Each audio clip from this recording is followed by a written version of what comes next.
Hi, everyone. Welcome to Yissilmissil Productions channel. My name is Stephen Yisel, and I'm here again with Tom Althouse. And we have a bit of new information to share. And it's been not a few months, but it's been a little while since we last talked. So we're just catching up here and refining uh, the the story, how things are really going down, and the brutal reality of Hollywood, and how Tom has survived it all. So, Tom, thank you for being here again. It's always an honor and a pleasure to have you. And I know you've been through a lot with the Hollywood industry and the players involved, um, literally trying to destroy your life.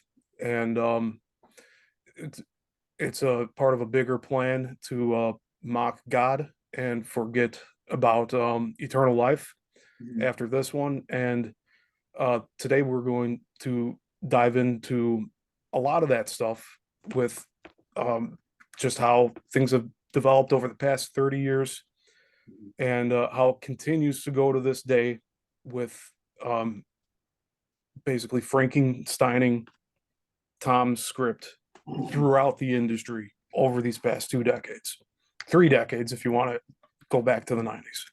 So, yeah, thank you for being here, Tom. Appreciate it. It's a little different day for us too. We usually do these on Saturdays, but Tuesday, yeah, why not? It Why not? works. Yeah, absolutely. I mean, it's a pleasure to be here. I'm so glad you're doing this. You do it really smart and you lay it out really, you articulate it well, you get in there, delve in there, and that's what's needed. The other side doesn't count on that. So I really appreciate you decoding everything so well. Absolutely. Yep, that's what I'm here for. Get to the bottom of things, and it's all fueled through passion and love for art and film, Mhm. and trying to have a like an accountability to these bad actors. So, Yeah. firstly, I want to mention that since we last talked, Pat Robertson has passed away, Hmm. and he was one of your ex handlers in the '90s Hmm. through Regent University, and also his televangelical stuff that he participated in, as well as the presidential run in '88. So I think I covered most of that for you. But if you want to take it from there, Yeah, he actually claims he ran twice at that period. And his attorneys relayed that he blames this author, me, for the loss of his presidential campaign. That's why I was told by a doctor in Williamsburg, he said, this, who knew him, he's never going to stop. He's going to go after you to the end of the day. So you have to disappear, change your name, or fight back. And he said, if you fight back, write the story, get the story out. And that's what you're helping to do so much. So even three decades later, it's been such a battle. Now that he's passed away, he was the main force behind all this, including the Hollywood connection to make sure the work was ripped off. He was the one that connected two parties, like I said, Ned and Judy Nankovich, through David Geyertson, his PR person, main PR man, to connect them to Hollywood. And Geyertson's resume, which I have here, shows that he was in Burbank and all over the place and got Judy and Ned, talent model, manager, and her husband, who was an adjunct professor for Robertson's organization, to contact me to get my script and got positions at the story departments at Disney and Universal Studios, where Joel Silver was hanging his hat at the time. That was in '93 when Mike Lang came into power, and then Eisner actually created Miramax Films. So you have this whole thing set up around this screenplay, which they call the Disney Library. And it's amazing how far this has gone. But I feel really thrilled that I've outlasted, sure, he's old. It's interesting, they didn't announce his cause of death. They said they don't know what it was or something, Fox News. And Fox News did a big tribute thing that was spread out on him. But that's what they do. They feed them the materials and then they just pump it up because Robertson was very concerned about his legacy. I have a sneaking suspicion that he is wanting to be, as the screenplay dictates, preserved cryogenically to be brought back, as Disney did. I guarantee you that probably is going behind the scenes. I don't think he's going to let himself just pass away. I think he's afraid of hell. And so after all he's done, so I think he's going to try the Disney route and try to come back at another time, which a screenplay dictates as the main go-to method. I hadn't thought about that in a while, but Walt Disney is cryogenically frozen right now.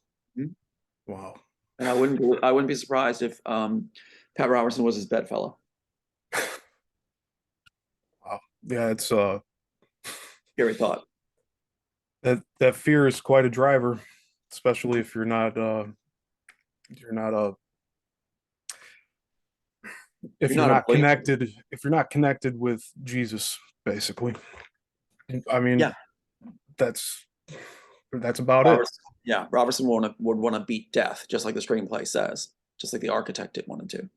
So it's interesting because there's talk about even the Nazi leader that was his dream and had all the science and experiments going on people and humans and everything else. And so that's one of the premises in the screenplay also. So it's very possible you have Disney, Hitler, and Robertson. As far-fetched as that sounds, it's in the screenplay. It's very possible they keep imitating life imitates art as it is in the situation. Now, Hitler died way before, but he also wanted the 1,000-year Reich, and I don't think he was just saying it. Yeah. And I actually believe it is existing. It's in its current form as the global homogenization Mm-hmm. Mm-hmm. or the one world order. I think Exactly. it's Yeah. continuing on behind the scenes without us knowing. Well, that's this weird thing about writing the screenplay. I was talking about the idea, which is now popular now to be being brought forward, is the idea of the one world society. And if it's going to be such that we don't have a choice, then we'll try to make a good one. Let's try to make a good one out of it. And that's what the main character, the Neo character in the original work, is trying to do. He is actually part of the immortal society, as Neo is, and he tries to influence allowing all to become taken care of and treated well in the new world order. What's interesting is in the original screenplay, I don't know if I said this, but the CIA are central, and the agents are all former CIA operatives that are used to be the governing world body of the one world order. And that seems to be actually taking shape with America and England secret services. It's interesting that Germany's secret service came out of actual ex-Nazis and German bureaucrats that actually were transferred right in to goose stepping into our formations and structure because we felt they were efficient. And so it's like Germany is our number two. It's subjugated under us, and we've kept control ever since World War II. And they know it. They know it. So they basically are second America. Yeah. Wow. Yeah. So I want to answer or ask a few questions that the audience, some of the commenters that have watched us speak and you speak, they had a few questions, and I think I already know the answer to them, but I'm going to ask you anyway. Sure. So there were some key characters in the sequel trilogy of The Matrix. Mm-hmm. Now I'm thinking here, um, probably okay. Before I answer what I think, the question is who, like with these extra characters in Matrix Reloaded, the twins, the Keymaker, were Mm-hmm. these roles in your Immortals screenplay, or were these added later by the Wachowskis or whoever else to muddy up the overall story? It's a blend of what you just said. What's interesting is, as I learned it from insiders, is that they took it on set, again, made it up as they went along with the script in one hand and the story part or the storyboard in the other, 600-page storyboard. That's how they did it, and that's why the 20-foot rule. We established that.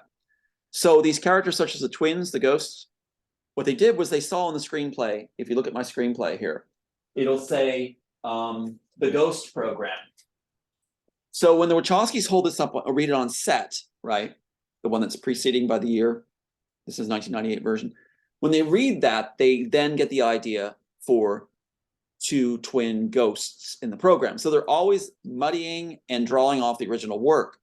So in here you have a ghost program. That ghost program, which they do all the time now, Josh Whedon and Christopher Nolan, what they do all the time now is they have the duplicates, like Loki and others having duplicate programs. They did it in the Star Trek thing where they used my son's name, we just found out recently, Into the Darkness, or whatever. It's like they have the Ghost program where they're shooting at all these different Kirks on motorcycle. That came from this. And so what you have is the Ghost program was originally Neo's program, where he has a duplicate of himself form, which is very common now, wasn't then at the time, but it forms in his home as a security system. And what's interesting is in the scene, the infiltrators shoot through the window and just shoot it all up.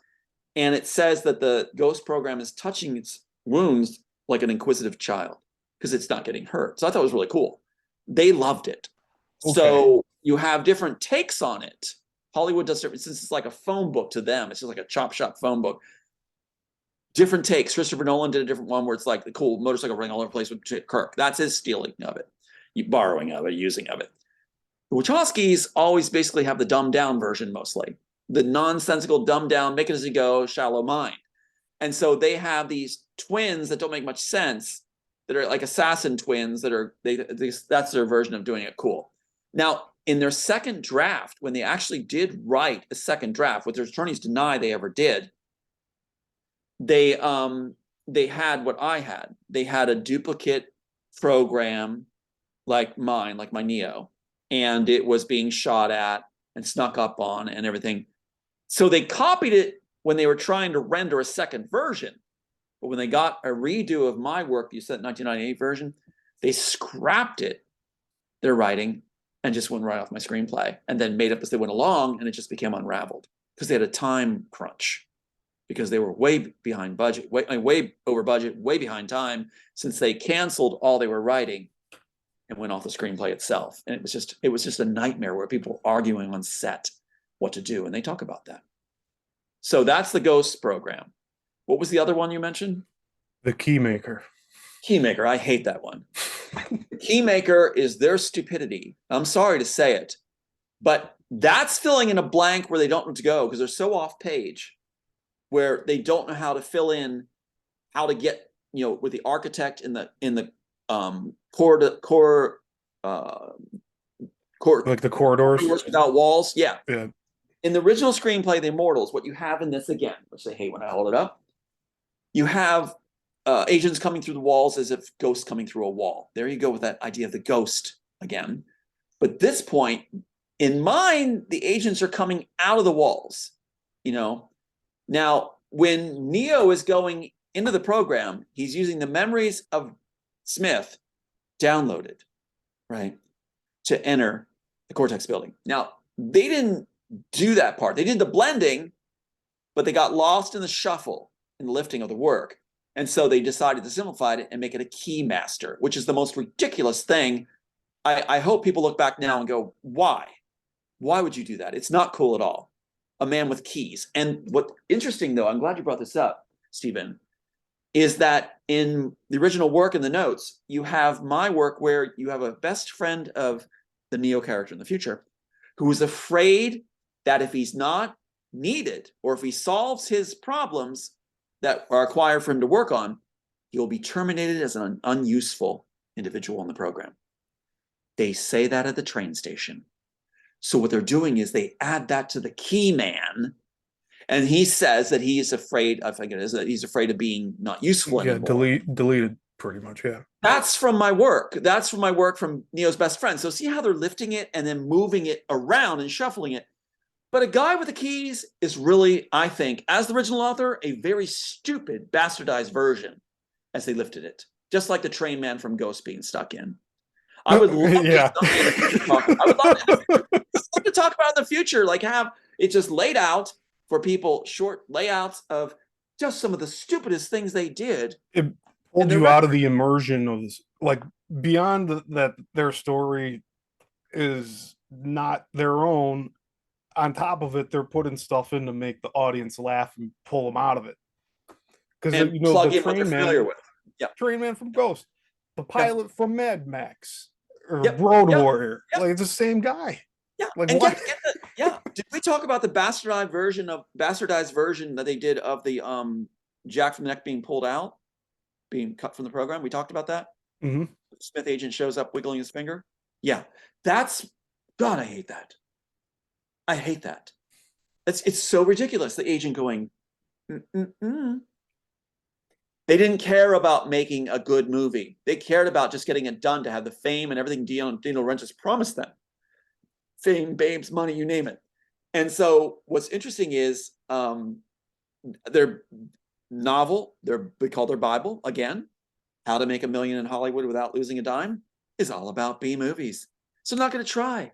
They're not going to try. They're thinking, we'll claim the concepts first, as Joel Silver says, we'll use up the rest of the story, get claims on it, and then that's why their attorneys accused me. They accused me right at my deposition. You didn't make it. You sat on it. You didn't make it. We produced it. They're not even hiding the fact they ripped it off. They're trying to justify that they ripped it off, doing the world a favor, because you're not doing anything with it, while I was being harassed the whole time and trying to keep my sons alive. Yeah. So I'm going to recap this really quickly. Smith was not AI. He was an actual human being. Agents, real people in the program, raises the stakes, and they're not allowed to show fear, and they're not allowed to be disconnected from the program, or they're terminated. Yeah, that raises it. The twin ghosts were not twins, but it's somebody's avatar being a decoy.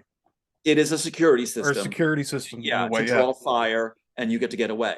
They do it in video games all the time now.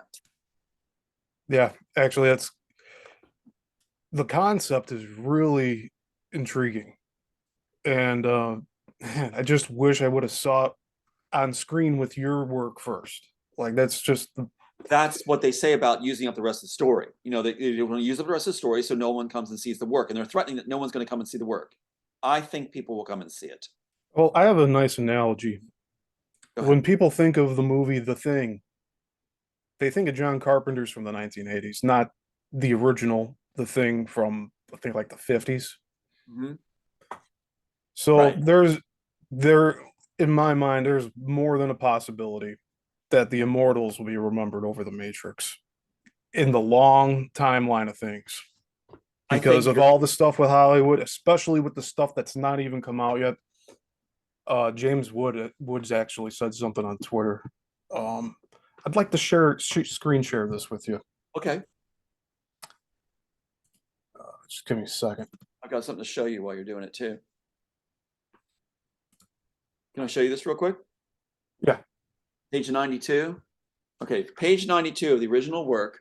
Let me read what it says here. The Ghost Program. You ready? Jim sees a security image of the window having responded to a stimuli outside. That's how he knows they're going to shoot up his house, his place, when he's been cut from the program, right?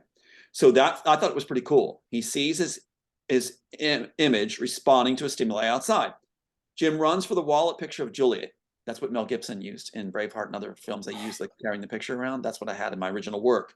And that's how they know he's somebody who's been terminated from the program. He carries this old picture. And they used it in Elysium too, by the way. He drops the picture at the end. He smashes the glass holder and pockets the photo. Laser fire shatters the window. Jim runs for the back door.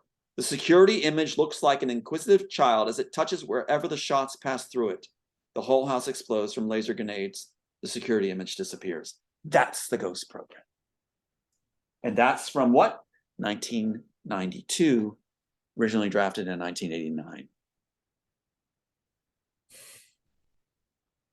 It does. It pisses me off now. It pisses me off. We're clearing out the BS though. Like we're getting through what the bad actors have put down already, and we're correcting the record. Right. And like you said, go through this, but no, I'm glad you're doing this so much, because when people see it, they're going to see it tight. They're going to see it's the way it's supposed to be done and see it well. You know, like Disney has been lifting, along with Warner Brothers and Universal, the culprits in the beginning, are lifting things constantly. MGM went to Disney. So what they do during this wonderful Viking episodes of this show on Prime, which I love, Vikings, they stuck one of my main jokes, one of my main things from a piece that they wanted to produce for me on Broadway, which is The Domestics. In it, you have a character talking to another character. It's very comical. It's a light comedy period piece. And he's going on about pears and plums and everything else. And the character says, "Are we still talking about women?" And it's very funny. I mean, it's funny in the way the audience reacts and everything. So Disney, with MGM, puts in the Viking show. It doesn't belong in the Viking show, where they're talking. Wasn't done well. They're talking about something, and the one character, Althazar or something, who's like the guy who goes Christian pagan, Christian back, who's a friend of Rhaegar. He says that very line. It's not where one of the lines he guess he wasn't very comfortable with. He goes, "Are we still talking about women?" Says the very same line. Again, using up the rest of the story, but it doesn't fit in the Viking movie. It doesn't fit. That was And something that came out in the past year, right? Yeah, and it doesn't fit because the character tries to do a little chuckle, the actor. He tries to do it, but he's like, I think he sees the same thing. Doesn't fit. It belongs back in the Domestics that Disney was grooming for Broadway. So they're still trying to use up the rest of the story and stick everything in, like Christopher Nolan did with the library thing and the girl aging, little girl. So yeah, but yeah, I'm so glad we're doing this because Ghost Program, again, the train, man, it's like, oh my God, the thing with the no. And you're right, it's real people, real robot-like agents. Joel Silver got it wrong. Robot-like agents. And he thought robots in the program, got stuck with it.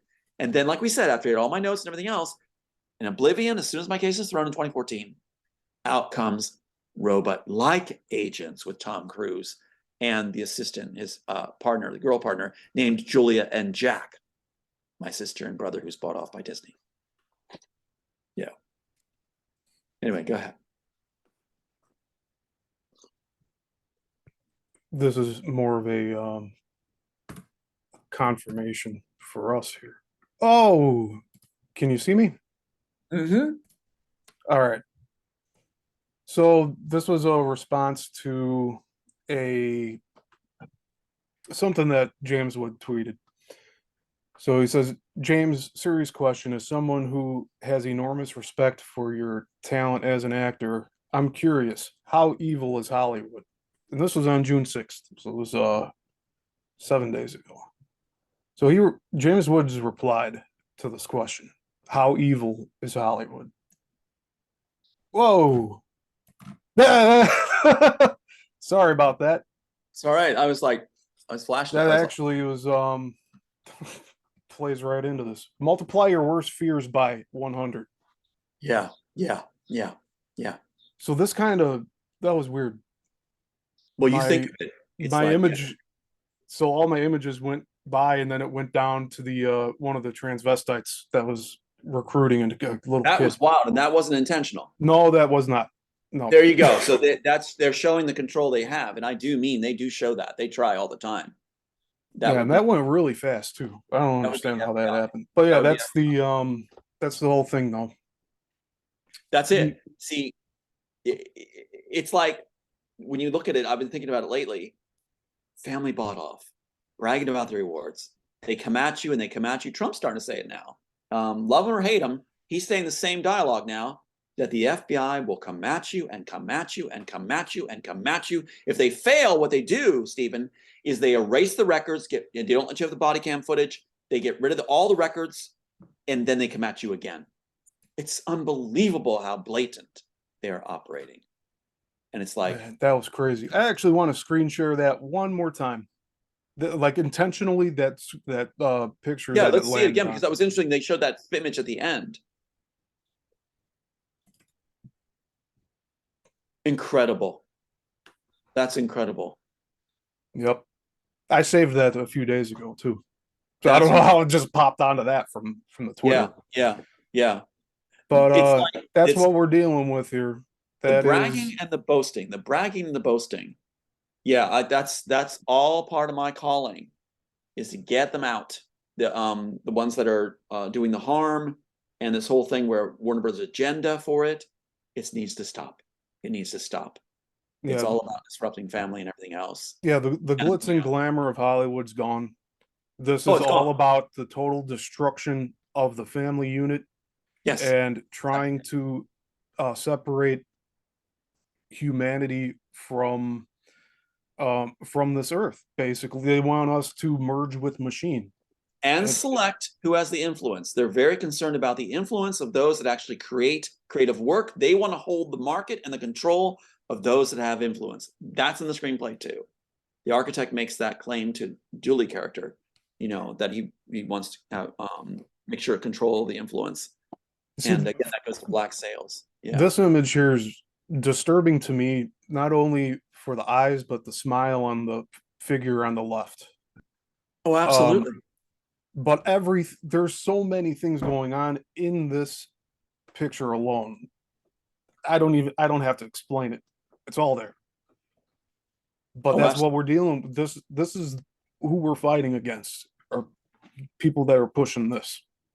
If people, if they want to reclaim their sovereignty in this world, help the creatives like yourself, you know, help people Yes. like you and me and others that help us reclaim our work, help us get the word out, because we're on the front line and they're trying to make sure we are finished off. They brag about it, they pay rewards. Any job I get, information meetings are held.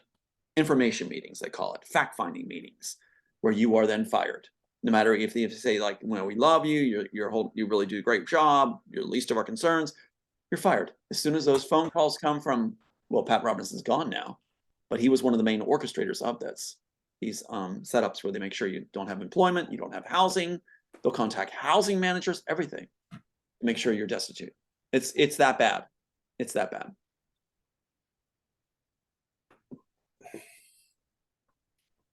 But Pat Hell Robinson's of a lot.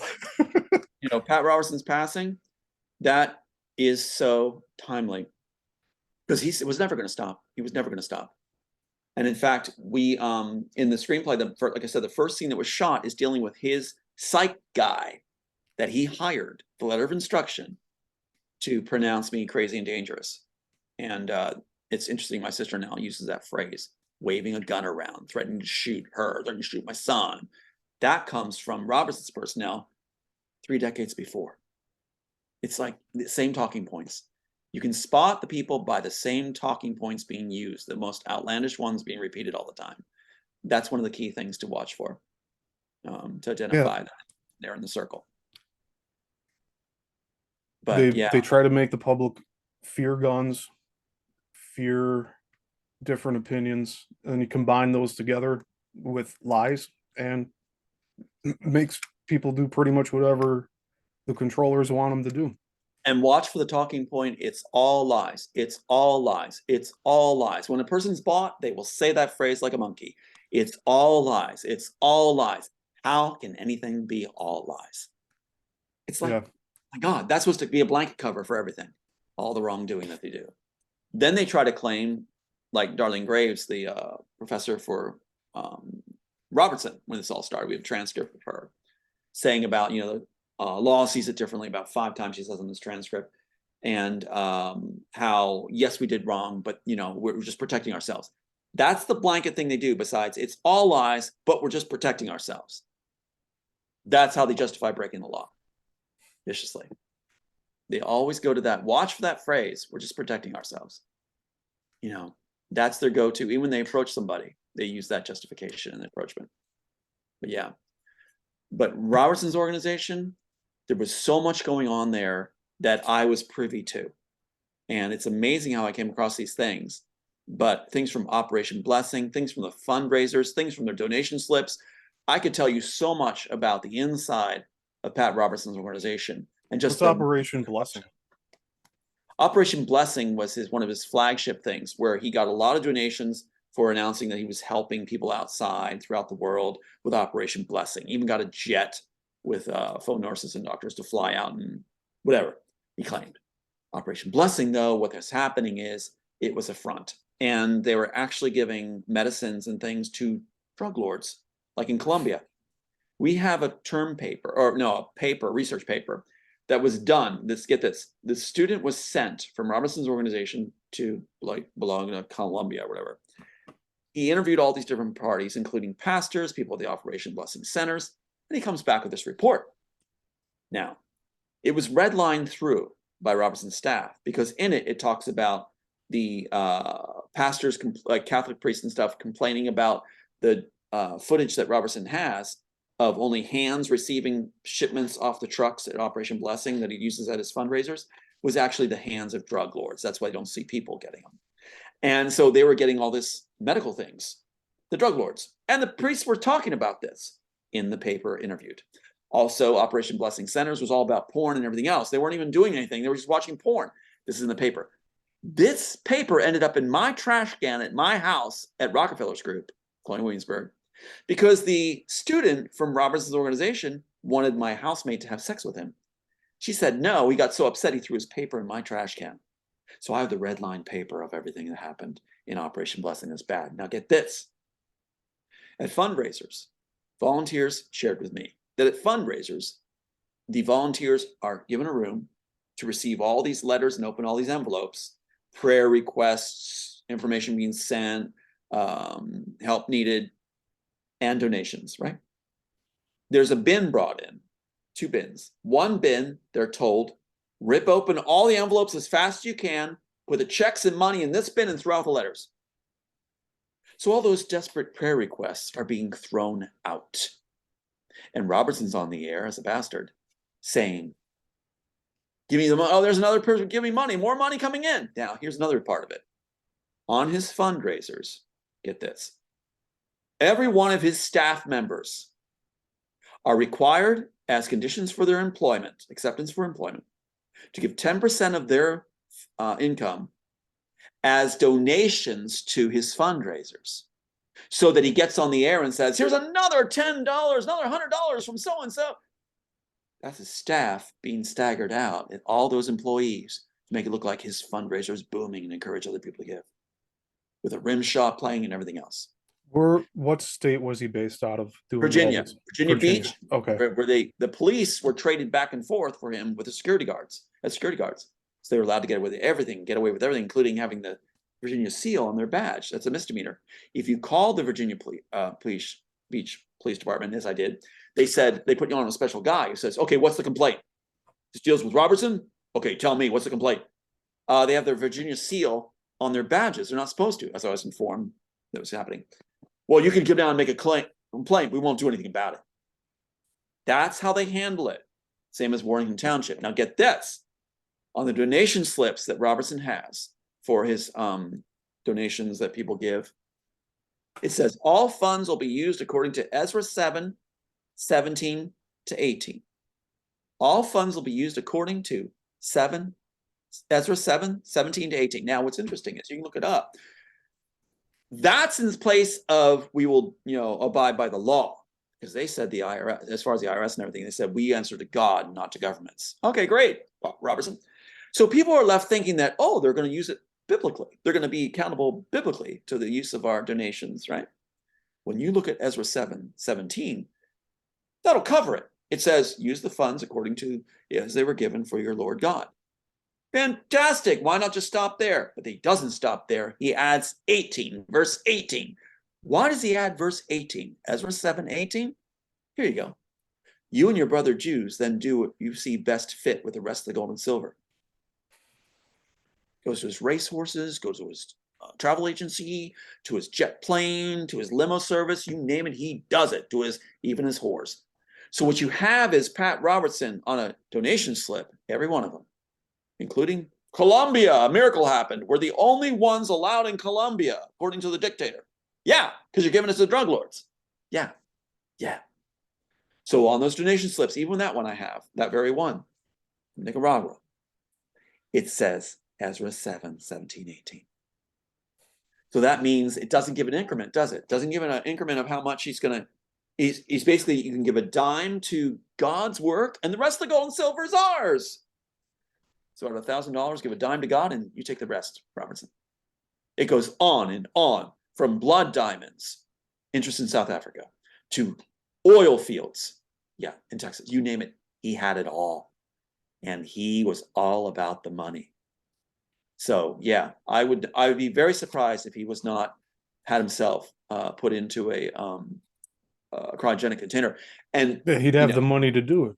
He does. Yes, he was worth about 100 billion right now. 100 billion, is it? Million or billion? It was also charts. 100 million or 100 billion, one of those. Not to sound like the president. But the thing is that, he's got all that money and he doesn't want to die. And they're not listing a cause of death. So I would bet the bottom dollar that, yeah, he's doing exactly what's in the screenplay. Now, I'm grateful that he's gone. I am. Because he was planning what was revealed in the screenplay, to do a false second coming. He missed the boat on that one. Not only did I screw up his, yeah. Let's talk about that. Let's get into detail with that, because it feels like we are going to be seeing some sort of false event that's going to go down. I've been hearing that it would be the revelation publicly of extraterrestrials or interdimensionals, which at this point I consider them demons. So if we're the center of the universe and all that, nobody knows. Have you been able to go to space, Tom? Because I haven't. But I know that I'm here. We're on this earth and we only have a little time while we're here. But we do have a guide, the Bible. Mm-hmm. And what was it? I heard a quote just this morning. It's more probable for a camel to fit through a needle hole than it is for a rich man to buy his way into heaven. Mm-hmm. Mm-hmm. And so, as rich as Pat Robertson was, it probably still is with his children, it's not going to give him a ticket into heaven. Right. And that's especially why, with all the bad that he's or the choices to sin that he's committed. well, he was obsessed about the screenplay. And in the screenplay, you have them imitating art, even in Hollywood, the FBI, they're all, when the agents come to talk to me, they say they're fans of the work. They often say that. It's like, so this script, like the fake Oval Office, is in there. All these different things is in there that they're imitating, including the Neuralink, which they give to Elon Musk to benefit off of. And it's unbelievable how far they've gone. Now, my sister is now saying, as she's bought completely, Tom thinks he created the internet. It's like, yeah, she knows that at Millersville University, I went forward to my professors and talked about Windows and how you can have an interconnected system. Somebody had to come up with it, just like the original screenplay. And doesn't it make sense that that leads into the screenplay, the Neuralink and everything else? Yes. So yes, I did come up with, and I actually said Windows. So who told Gates about the idea then? What's that? Who do you think told Bill Gates about Windows? The professors that were at Millersville. When they came to Millersville, there's 3 from Silicon Valley that came, and they were doing the green. Remember the green scrolling blips? It's because I hated what was on the computer screens, and it's on my screenplay, the green scrolling blips, because I thought they were stupid. I thought it was so far behind the times that I stuck that in the screenplay. And in fact, that scene where you have the driver in Matrix with the headphones on, and he's listening to loud rock music while he's watching the green scrolling blips, and he's at the helm of the ship, that's exactly what's in the screenplay. That exact thing, which I was mocking the green scrolling blip idea. And so when you have, yes, it's right in here, and that comes in. Let me see if I just come across it. Some fire missiles. I like that description. The green scrolling blip. Yeah, that's what it's described as. If I could find it, let me get the other screen. This is the pristine one that I had to fight to get from the copyright office. Here's the beat up one that's for reference. So this is the same screenplay, it's just really beat up. So let me see here. Green scrolling blips. Yeah, okay, yeah, this would be right here. So if I can find this here, that's where he's getting tested. That's when he's going into it. Commander, okay, Monique, officer, airship, central airship, Mortals. There we go. Here we go. All right. I really want to read this to you. Oh, go ahead. Let's see. Here we go. Yeah, here we go. Listen to this and tell me if it doesn't remind you of that scene. Interior tunnel or underground. A young driver is having a blast operating the tunneler. They reversed it. The tunnelers became the bad guys. Tunnelers were the good guys. That's how you get, they rearranged it and thought that was clever. Doesn't make sense. To get into the underground Immortal City or Program City, they used tunnelers. A young driver is having a blast operating the tunneler and playing loud music. He watches the screen showing the strolling map in green with blips on it. That's exactly what that scene lifted is. Right there. Isn't that incredible? Just like, and then that they had the judge that was actually appointed by Robertson with his Law and Justice Center to get conservative decisions. The first appointee was Gary Klausner in California by Bush and Pat Robertson, the Dream Team. Put there to give him a conservative decision. So Robertson got the decision he wanted. He actually bragged he never would ever lose a case because of the judges he had in place. That's something. So right away, it was just he wasn't selected on a lottery thing. He was appointed to do it, and he just threw it. No matchups? Seriously? Really? We're even covering some of the obscure ones. Yeah. Yeah, it's very, very obvious when you know the details that like we're aware of. Mhm. Man, I don't know. My mind is keep going back to the professors stealing the ideas.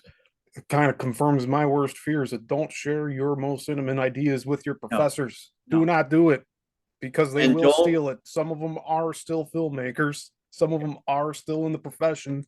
They will steal your work. well, they gave you a clue on what to do. They gave you a clue. Do what they do, basically. Do not submit a screenplay to the Copyright Office. As crazy as that sounds. Because what did they do to mine? They copyrighted my title. They copyrighted my title. Dino Rentis, who winded on the Wachowskis, Warner Brothers. They copyrighted my title and have no body of work commissioning it to be written by somebody. I'm here. I can hear you.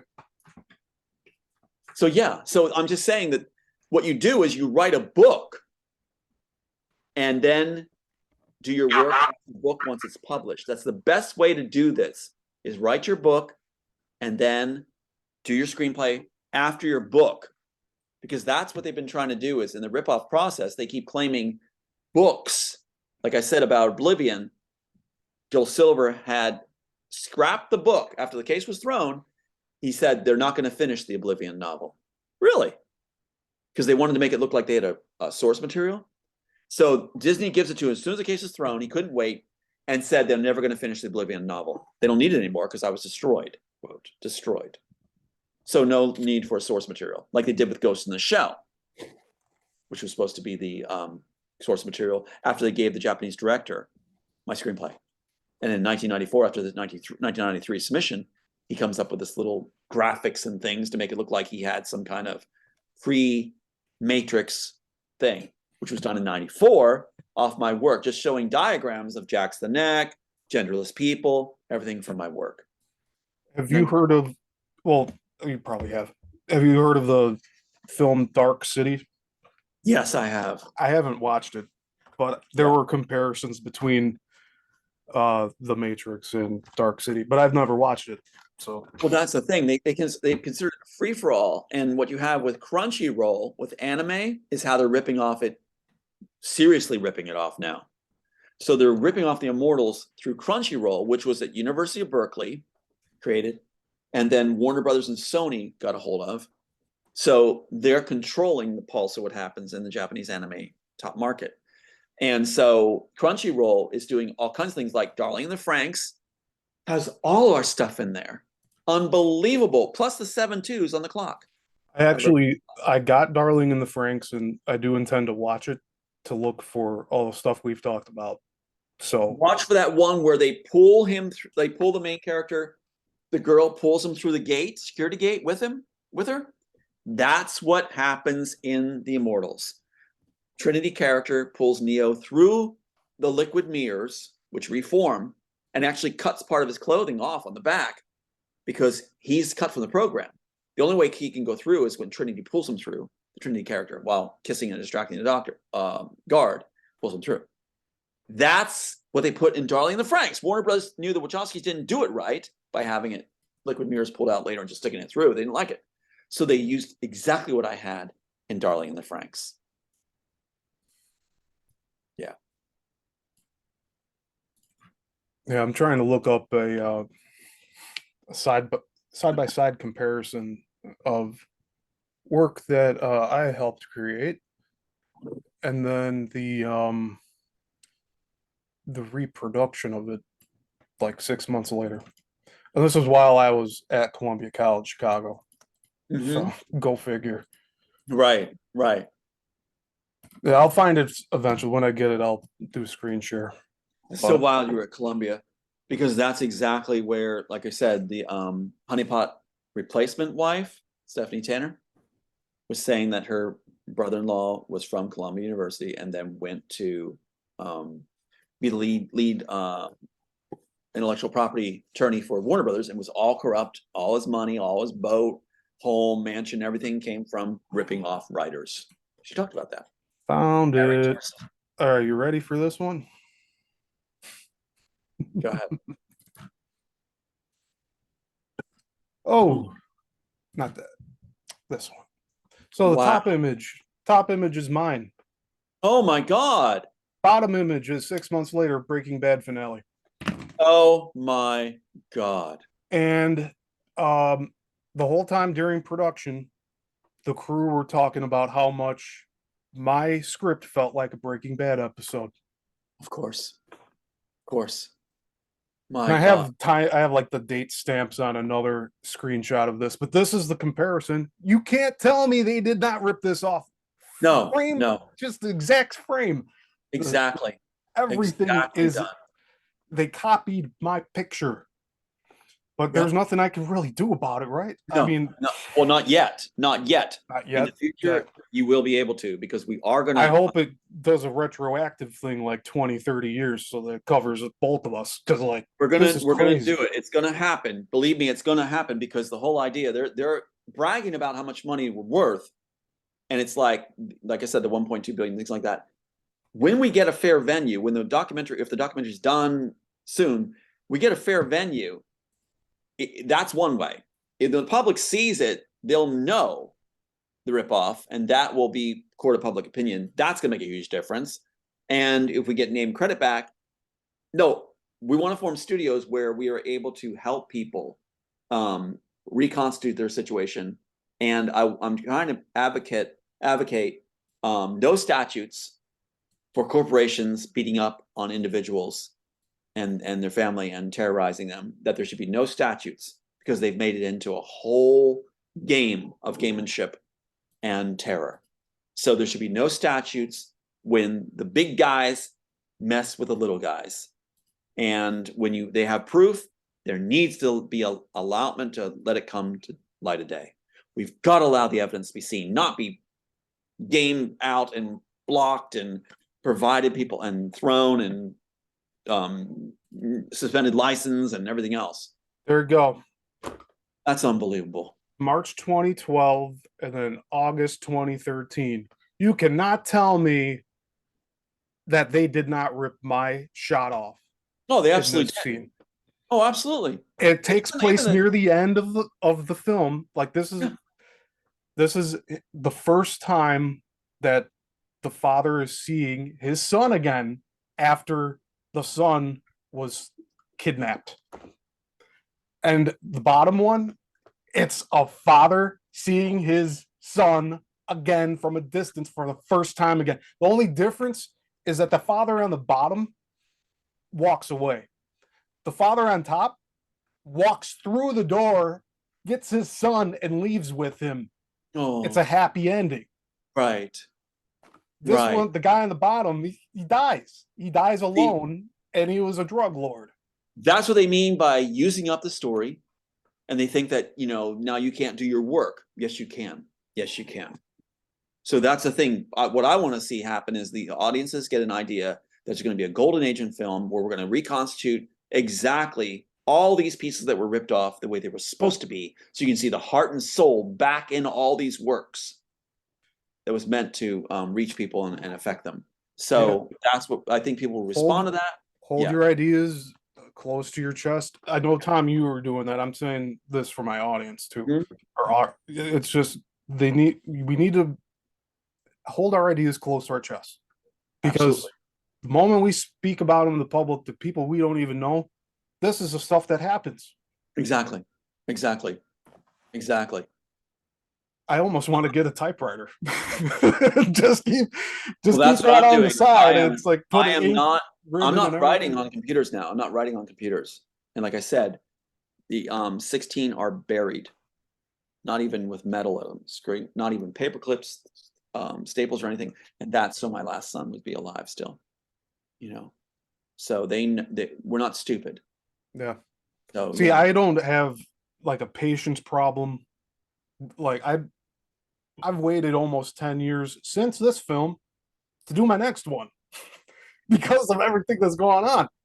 right, I have a right. script, but it's a horror script. My my viewpoint from 10 years ago is not the same as it is today. Sure, sure, I don't sure. know how I would approach it really. I mean, I'll do a read through, but I need to fix up a few things first. But going into this industry and knowing that they do this type of stuff, Mm-hmm. you think, oh yeah, maybe I could write something nice and I can break through and make it. Nope, they will suck it dry. Yep, they They will. will Yeah. dissect it. They will Use take up all the innards out and they'll let it go all over the sidewalk and they just let it all and give it dry to up. failed writers often. Yeah, And they call it using up the rest of the story, as I said. Using up the rest of the story. Joel Silver said it on set. Matrix 2 and 3. Matrix 2 and 3 at the end of it on set. He said, we hope when we watch the rushes, I hope we used up the rest of the story. Unbelievable. But yeah. Yeah. I was gonna say. yeah, but this is my most blatant piece of evidence of plagiarism Sure. right here. So I haven't Sure. done anything with it. It's just like I know it's happened. This is proof that it's. When I saw it when I was watching the finale, I wasn't even looking for it. It was just like, wait, Right. what? That's my shot. That's right. That's right. That's my uncle's garage. This is like shed. That's Right. his Right. window in his like we filmed on Right. location there. Right. Isn't that incredible? Even the roughed up window and everything. To the T. You know what they Look at say? the cross at the Perfect. top It's right. yeah. Like even the way it's orientated. And I what they did kept not saying, zoom in or anything. You see the AMC logo on the bottom. This is 16 by 9, the same thing. yep, yep. And you know what they'll say? I mean, I'm so sorry. I mean, it's gonna turn out right though in the end. This is gonna turn out right. We're gonna make sure of it. But what they say to me is, well, just write another one. Just write another one. Even my cousin, when he was bought off, just write. Why would I write another one? They If I have a do, I'm going to bury symbiotic him like I just did. relationship. So, yeah, I'm not going to show them what I did, and that's why that Disney tape's so interesting, where they said you got to show us what you have. I said, no, I'm not going to. How do we You know know, what you're? you've seen Lord of the Rings with the it looks like the characters look like death, but they're the ring wraiths. Right, And they right. go around and so they find Frodo in the ring and they start like sucking at his face. It is like Yeah, taking his life essence out. And like that's Hollywood now. And they're that's how doing they that do to it. Yes, all the exactly it. creatives. All the That's it. creatives are being they're having their life sucked out of them. And that's why half Right. of them are up on strike right now with whatever union they have with Disney and Netflix. I don't think that's resolved yet, has it? Is it still ongoing? I don't know if that's resolved or not yet right now because I think I have even more problems now, as I'm being told by people inside. The whole But thing get is collapse. this. I wanted this to collapse like 3 years ago. Yeah, well, When it's they going to closed the happen. movie theaters down, I'm like, that's it. The gig's up. Like there's no coming back from this one. I But know. there is a like with a rebirth in a new era of film, I think the theaters can come back, but not in the same capacity. I'd like to have the old school theaters That where can it's come back. 200 people. It can come back. It can come back with the idea of all these different works. That's what I envision. All the ripped off works being done the way they were supposed to be done. And there's funding for it and everything else that they can be made. That will be very healing for many, many people, and including us too. And it's like, and then public gets to see the way they were with a passion in them instead of stripped out. and people trying to be clever, they're ripping it off. So I think that's going to happen, and it'll definitely influence society. What they're afraid of, yes, it'll happen. Influence in a good way. So I think you're going to see a reconstitution of the whole system. In fact, paparazzi were telling me that, you know, a new Hollywood is coming, Tom. A new Hollywood, you've done it. A lot of dangerous people, like I said, are on your side. They say dangerous people. So that's what's in Hollywood. If the good people out there are the dangerous ones too, then yeah, that's Hollywood. Hollywood's definitely a battleground. But yeah, it's going to happen. It's going to happen. And there's going to be a draw for that. People, I think, will want to see, even though they claim they're using up the rest of the story and everything. You know, their attorneys, different people there will say, you know, well, we know you wrote it. Just be happy that, you know, there's those of us that know you did it. But they're not going to let you have credit for it. So the public, it's supposed to make you think the public is dumb, because the ones that took it are bragging to you that they took it, say that they know, yeah, you did it. We know you did. Just write another one. And the public's believing the spin they're throwing, with the people that failed being given the credit, that even said, Wachowski's in this case, we'll have to pack our bags and leave Hollywood. We failed as writers. And I'm so excited I found their lost interview that was struck. I'm so glad I found it in my evidence. So I'm very excited about that. I kept asking for it, the lost interview. Interview with who? The Wachowskis. Oh, They actually called it the lost interview.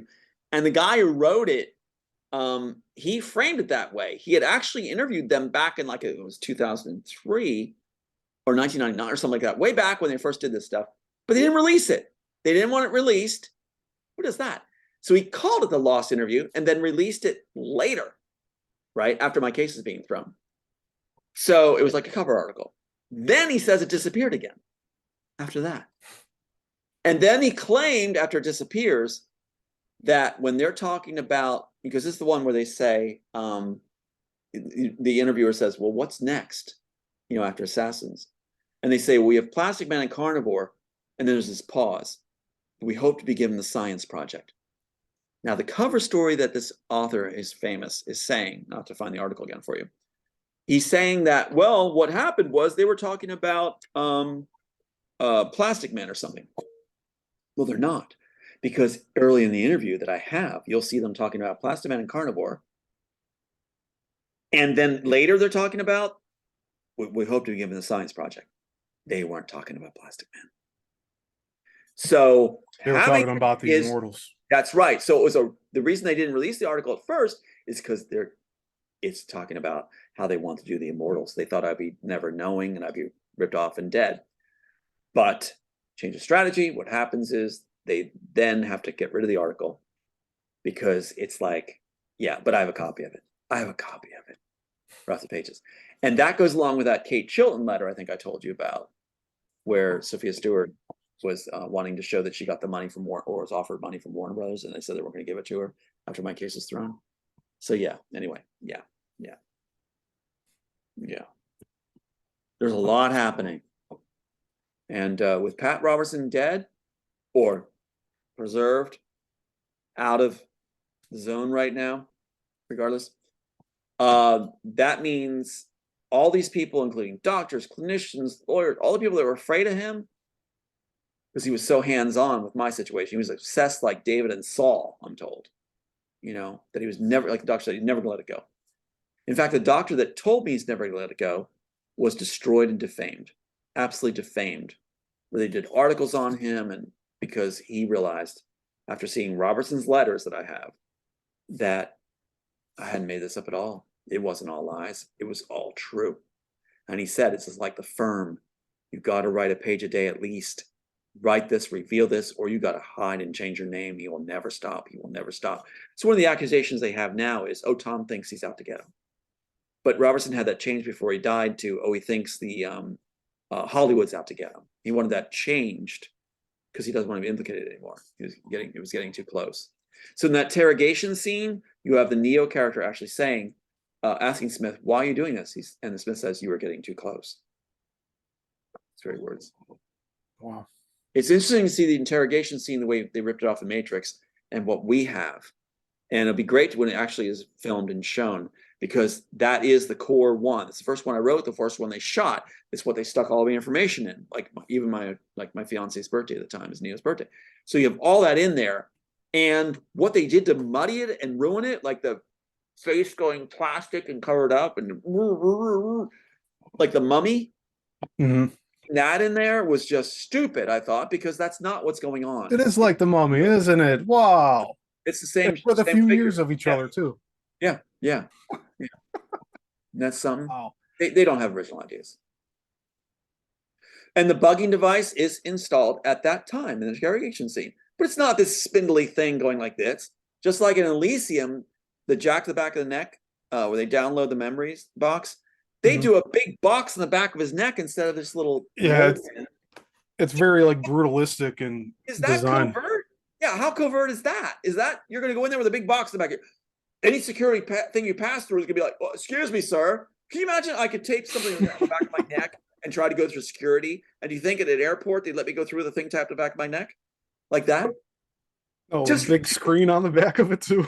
absolutely ridiculous. Yeah. Yeah, I looked up that scene and the comparisons that you had pointed out in the picture with the hand falling at the end. Boom, just right after one another. Everything you said, They and love the in one of the ending. shorts that we put out a few weeks ago. I'm so glad you did.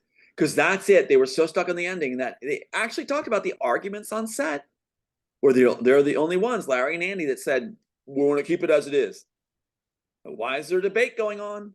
Why is everybody saying blow it up if you've got a bona fide script in hand? And then their attorneys saying they have no working drafts. None at all.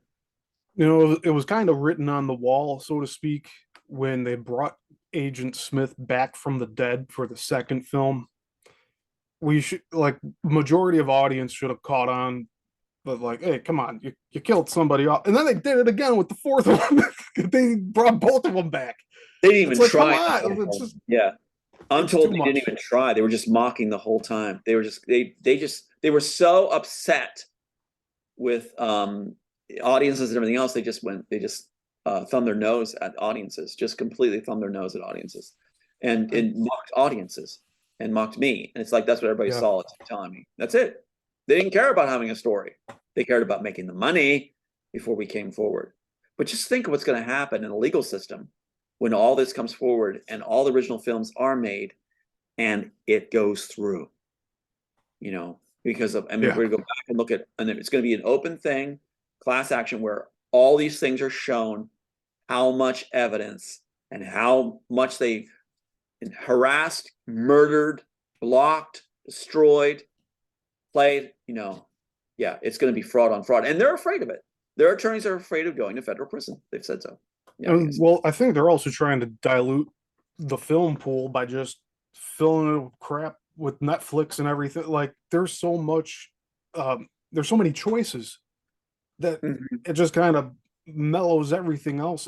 It makes it like white noise. It just confuses, makes everybody not have a focused train of thought with like 12 films compared to 1,200 films to choose from. Right. Get this too, Stephen. In the future, I agree with you.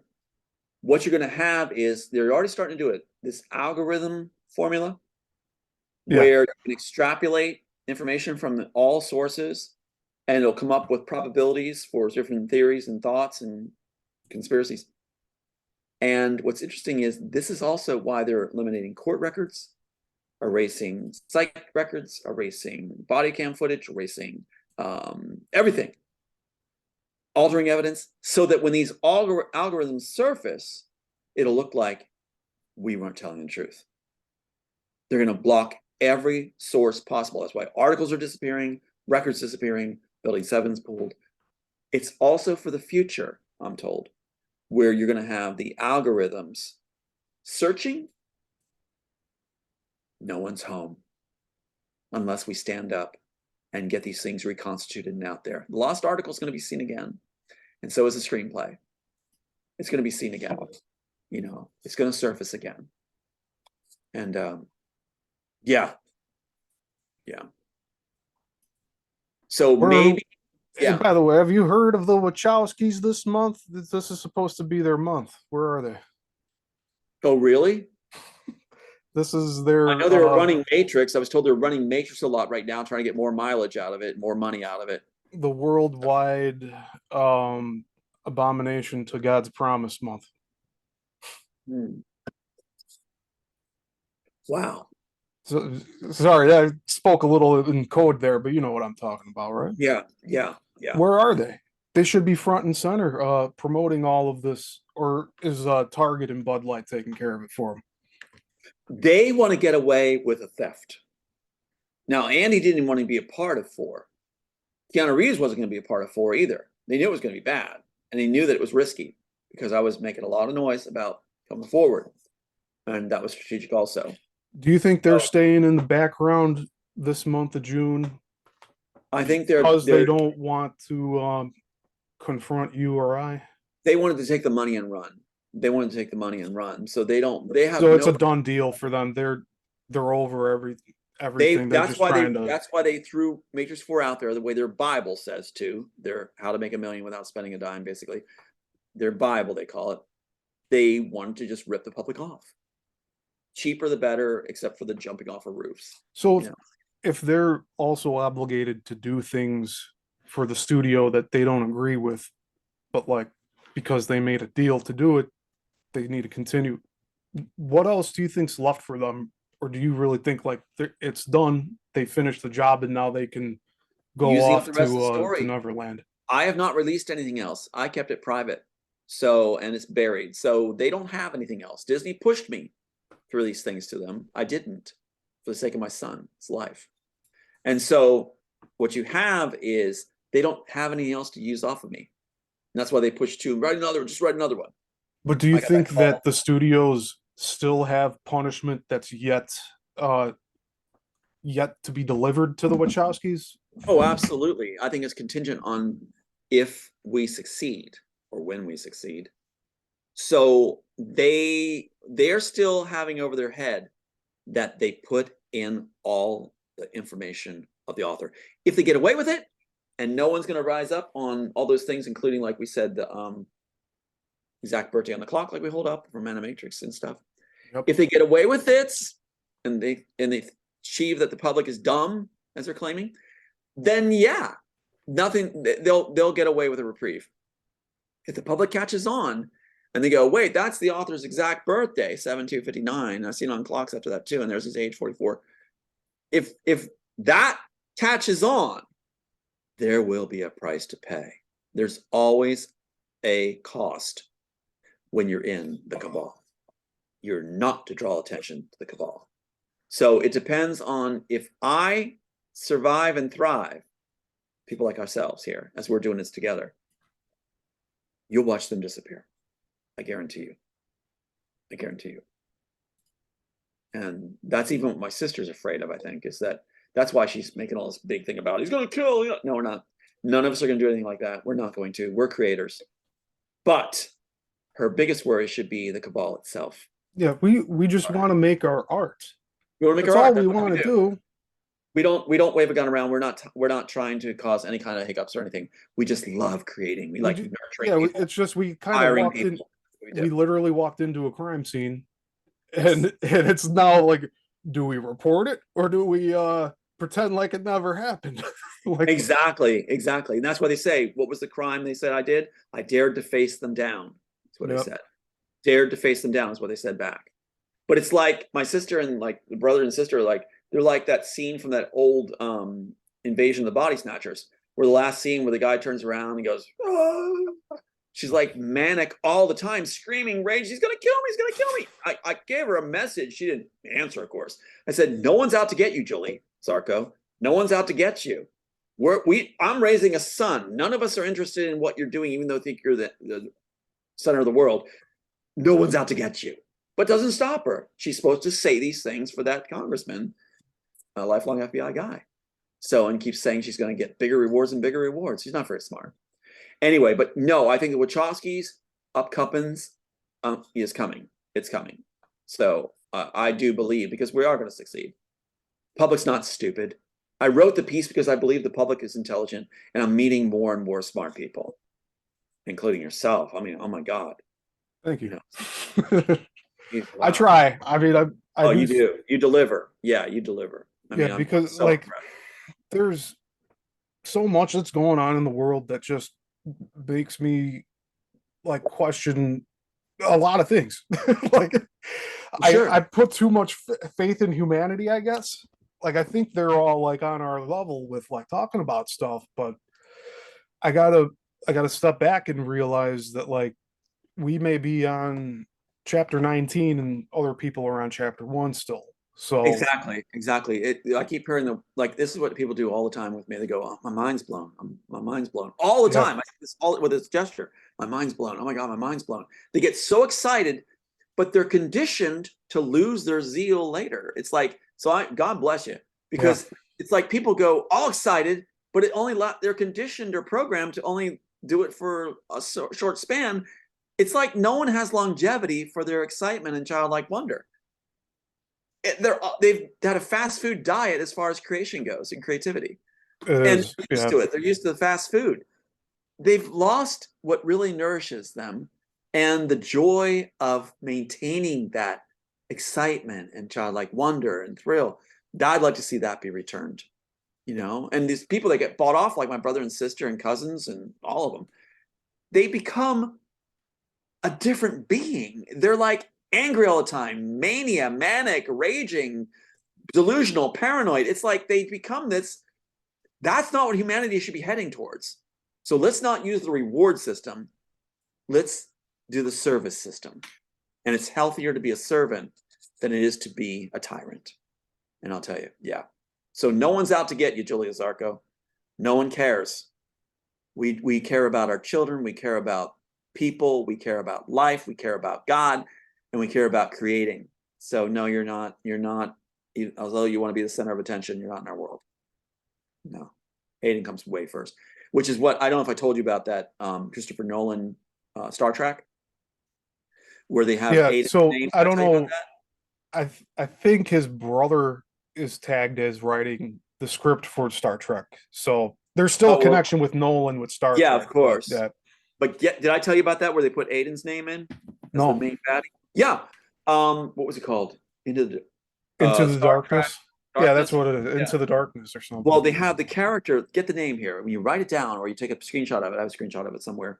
It's like you look at the main character of the baddie, right? Which they did this with my son Sean in The Good Place, right? Which they got really upset that I revealed that. But in The Good Place, it was Shawn Michael, and they had his birthday October 14th, 1982. Now, you can't get better than that, right? I mean, that's pretty straight out. Now, this character, I'm coming to the screenshot now. Get this, and this is not a stretch. This is right on. There we go. All right, here we go. Look at his name, and I'll tell you what I'm seeing. Balthazar Balthazar Edison. Edison. Let me break it down for you. Althaz Althouse. Oh man. Watch this. Aiden Althouse. Now we go farther. Aedin. Aiden. Son. Althouse Aiden son. So they have this really strange name that comes out to take the B away and start with it. Altha. Look at that. The Yeah. Z. Althouse Aiden son. So in that one, which we know as the baddies, they put that for Aiden. And in The Good Place, which is done by Universal Studios, they put Shawn Michael, October 14, 1982. And then keep in mind that the manager for Matrix, what was it? What was his name? The guy who did the Matrix one. Let me get it right here. No, that's not it. How can I forget his name? That's actually probably a good sign. Who The guy who did it for the school, they had Central West, right? Oh Central yeah, West. yeah. And then the other guy's name is the school. I can't believe I forgot his name. That's a good sign. I'm forgetting his name. It's not important. But Michelle McGahee is Neo's mom. That's the art director.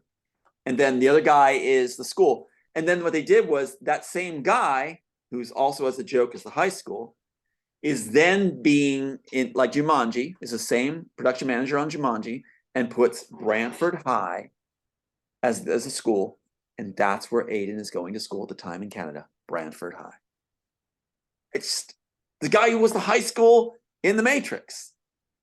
So yeah, isn't that amazing? Owen Patterson.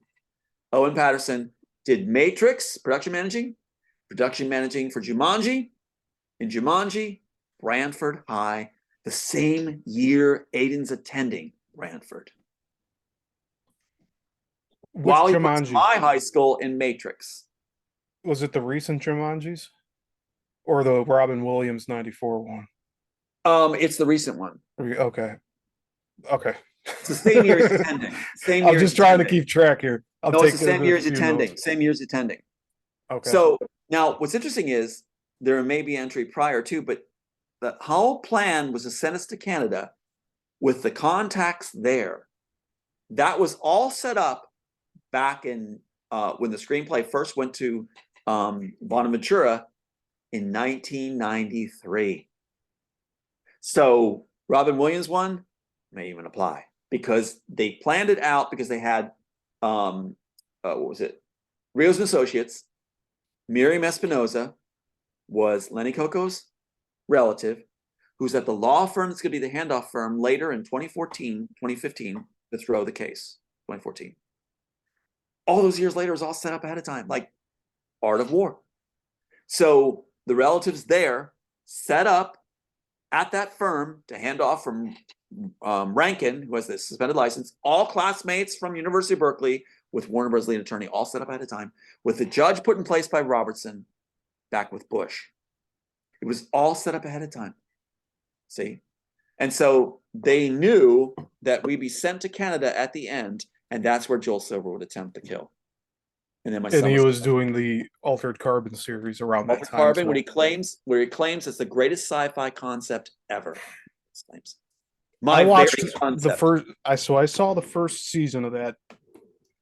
I gotta say it was good, but knowing that it's based off of your work, of course, it's good. The whole concept. The whole concept, what he was reading from my notes and everything, that the poor in the future are used as pawns while the elite have immortality. And that's also in Darling in the Franxx too. It's a repeating theme that they continue to recycle from your work. It's when also the Vanilla Sky with Tom Cruise. Right. And then the Tom Cruise connection with Oblivion or Oblivion. He's always appearing. That's right. And Minority Report. Mm-hmm. And then that brings in Spielberg. Yep, that's right. And also Lucas with Attack of the Clones. Like, yes. In the goes on and on. I'm sorry to say, these people that are watching that are just hearing this for the first time, I'm sorry that it's a lot, that it's heavy, but it's the truth. The problem here, I think, is our culture has internalized memorization of media and not memorization of important things. So you have this whole generation of kids that have now gone through the past 10 years of Marvel movies, which that was not something that was going on when I was younger. It's like Power Rangers was a property bought from overseas and recycled onto US TV, and they'd only had like 2 or 3 seasons. Imagine if the Power Rangers kept going at the same pace from 94 to like 2004, but also had all this propaganda in it. And then you have the Marvel series by Disney. There's more people. I guess what I'm trying to say is there's more people now that have movie canon in their head as true. And I guess what I'm saying is you need to move on from that type of thinking and start accepting truths with evidence of what really happened. And like revisionist film history, I think, is going to be very popular in the future. Like it has to be, because this is all outrageous what they've done to you and what they do behind the scenes, especially with children. What James Woods said about imagine your worst fears and multiply it by 100, and that's how evil Hollywood is. Yeah. So with that in mind, it's okay to let go of what you consider film canon, film lore. It's all messed up behind the scenes. we're talking directly to one of the creators for these ideas over the past 30 years with Tom here. And we can't get any closer to the source. You are the creator of the Immortals that eventually became the Matrix. And I've been waiting to say, and I'm so glad you had me on, to say what they mean, where the scenes come from, how they orientate, where they originate from. The Wachowskis didn't want to do interviews until my case was thrown. They didn't want to do interviews. So it's like, who doesn't want to talk about their creation, especially when they want it to mean something to people? Yeah. They were just doing it to get it done. They actually mocked it on set while it was filmed. They could be doing okay, so this they might end up doing this since I say it now, but they could be doing road shows like Kevin Smith does and go around and do screenings of the first film. They don't do that. They don't do that with any of their work. They didn't even show up to the Barbara Walters interview. Barbara Walters. They didn't show up. They wouldn't come. So Keanu Reeves and Fishburne on them they're saying, they're not here, so they had to do the interview. Because it's not their work. It's not the Wachowskis' work. So they would. And it makes a lot of sense. No, it's so sure. Their absence speaks volumes. Yeah. So they mumble stuff and say, like, here, read this. It's required reading to read this philosophy book, but they don't even understand what it means. And the guy who wrote this one particular piece, he said, they're not even getting it right, what I wrote. They're not even getting it right. They don't even know what they're doing. No, they're just try to look smart by handing out material. They don't even know what it means. They're just, oh my God. Like I said, you watch that Bound interview and there's just, how can people believe they wrote it? How can they believe it? They don't even have the copyright. Yeah, and they have and that's why they get away with this thing of he lost his case, and they'll hammer that home, and that's all they want the audience to think about and stick to. It's like, was there really a case when you got an attorney with a suspended license who supplied and can't practice law and is throwing the statutes over 3 years to make sure you file too late and disappears on vacation so you can't do it in time after chewing up your time so no one else can actually represent you? They were waiting to. And then oh my God. It's like, no, you don't have a chance. But that's it. People go, oh, he lost his case. He lost his case. It's like, was the evidence ever shown? No. Was it ever weighed? No, it was blocked. Sometimes altered. So I look forward to actually having the evidence come forward. And that's what I was told to do. Show the court of public opinion. And God bless those that are smart. God bless those that are smart. Because it's reclaiming our world. This work was written for people. Not so I can go have a sex change and go brag about everything. People hate the Wachowskis actually to know them on set because they just boast and brag, but they know they ripped it off. And they had that big dinner in Venice Beach where they handed out golden envelopes. And they asked one of the people there, they said, what did you get? And he goes, oh, I can't tell you. All I can tell you is I got more money than I ever imagined. Payoffs after payoffs. Like Keanu Reeves. Everyone's made millionaires on set, quote, millionaires on set overnight. And they said it's the greatest act of charity. No, he was laundering money paying them off. He wasn't paying the homeless. He was paying union wage people. In film, that's pretty good. They're not. I have another question about the Wachowskis' bastardization. I know you've covered this already, but I want to reiterate it and have a little expansion on it. So there was another comment from one of our viewers that where they were asking about the architect and why he was in the location he was in that second movie that the Wachowskis did. Oh, that's a great question. I'd love to answer that one. You ready for this? Yeah. Again, picture them lifting what they thought was cool. Let's pick up the older script. I mean, it's the same one, it's just a little beat up. In here, you have the room of monitors. Okay, so you got the room of monitors, which is in the first one, right before the interrogation scene. Yep, the zoom in goes in onto all the monitors, and then it goes into the interrogation. But then it also is at the architect later on. Here it is, right here. Central. Can you hold it? Can you hold it up one more time?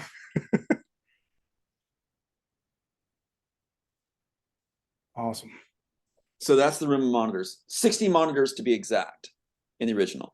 Oh. And Immortals Global Security, 60 monitors. They did this in Batman later too, which was really, really pressed home on all kinds of matchups in there. It was really scary. Which Batman? The one Dark Knight or something dark.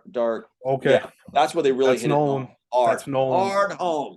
He went all out, including the monitors. I think he has 60, about 62. All right. I'm Each not man happy with display. him. Oh With my any of God. these people. Yeah, Shame well, on it them. says, oh my God. Well, it's awful. He was terrible. 60 monitors, each man display what each agent sees, their vital signs, name, and rank. Behringer watches over a Smith, technician's shoulder, as the screen shows Mendel's face. So what you have is, this is the scene where Bain, he looks into Bain's face and sees Agent Smith. This is that scene right here with the room of monitors. Now, what's interesting is the room of monitors isn't where the architect sits in the original work.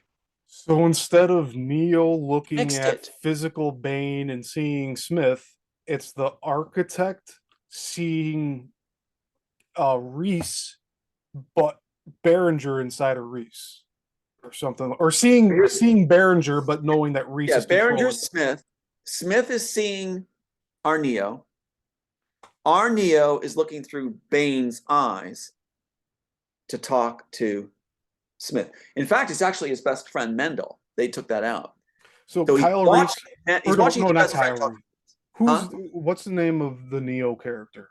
Jim It's Reese. Jim Reese. Okay, So sorry, I Jim Reese, misspoke there. no worries. Jim Reese is actually, it was cooler, I thought, because in Man in the High Castle they did the same thing in here, where his best friend rejects him later.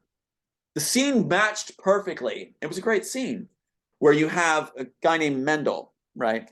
And he is the best friend. Now they took this out and they have Neo looking in Bane's eyes to see Smith. It's actually Reese, or Neo character, is watching his best friend looking in the eyes of Bane talking to Smith because he's a former agent.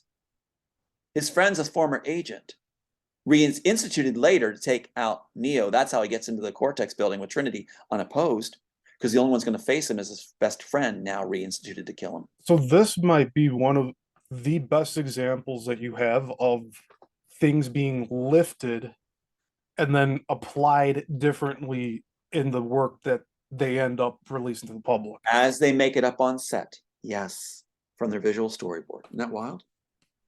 So they simplify everything too. But that's very important. So what you have is the room of monitors is where Smith, or Behringer, is able to monitor all the agents. And if they show fear levels, they are terminated. So the That architect was not in that room. No. Okay. No. Okay, that's Architect, big. the architect Not is even separate.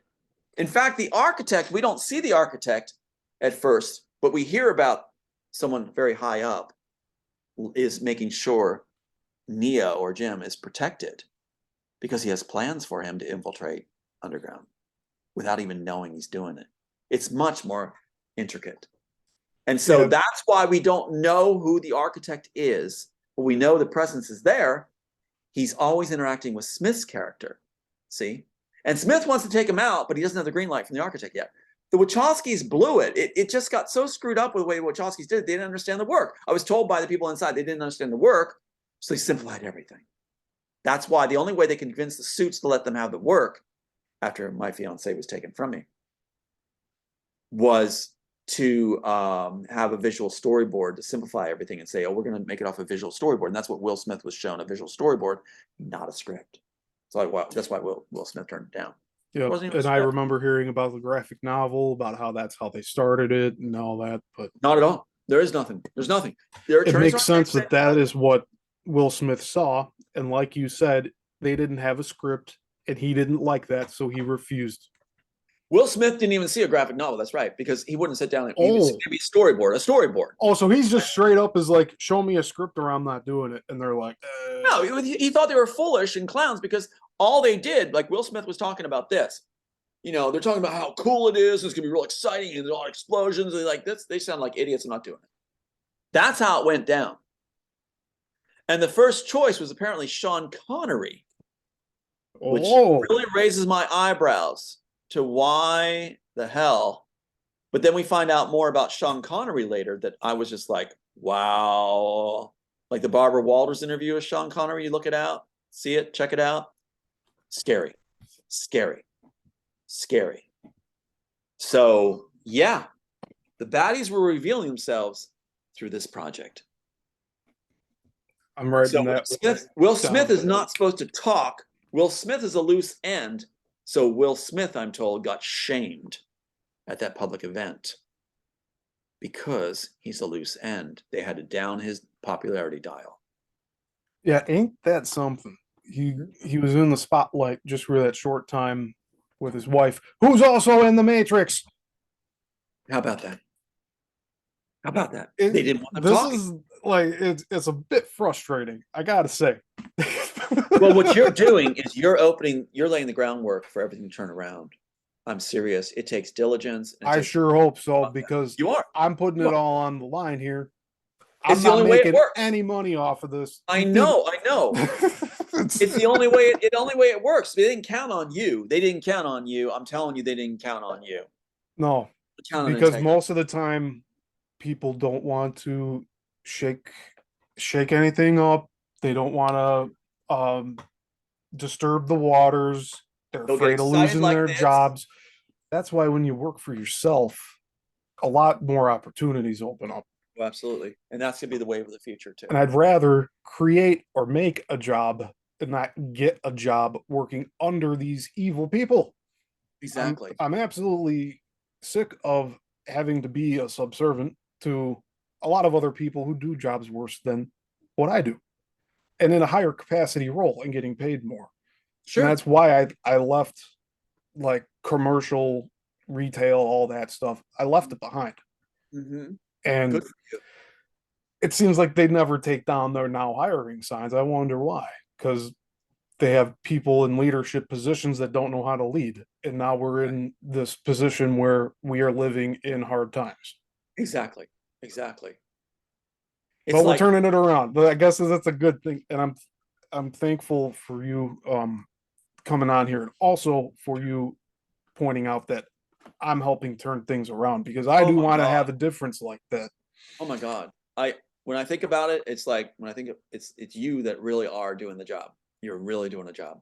And you're I'm here consistent. almost every month now doing this, and I'm doing this daily also with the shorts, Mm-hmm. where I'm going back to the older interviews we did. The one I'm on right now is from last September.